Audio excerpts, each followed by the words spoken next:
exposing the secrets to mastering English introductions. Hey there!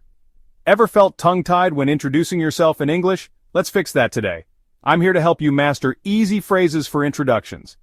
These will boost your confidence and get you chatting in no time. First up, the basics. Start with a simple, "Hi, I'm your name." Easy, right?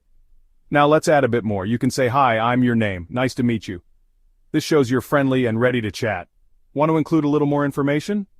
Try this. "Hi, I'm your name. I'm from your country." Or, "Hi, I'm your name.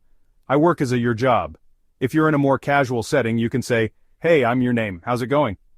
It's relaxed and makes the conversation flow. Remember, practice makes perfect. So, try these phrases out loud. Repetition will help you feel more natural. And don't forget, smile. A smile goes a long way in making a good first impression. So, let's recap. Hi, I'm your name. Hi, I'm your name. Nice to meet you. Hi, I'm your name. I'm from your country. Hey, I'm your name. How's it going? You've got this. Keep practicing these simple phrases and soon, introducing yourself in English will feel like second nature. Thanks for watching.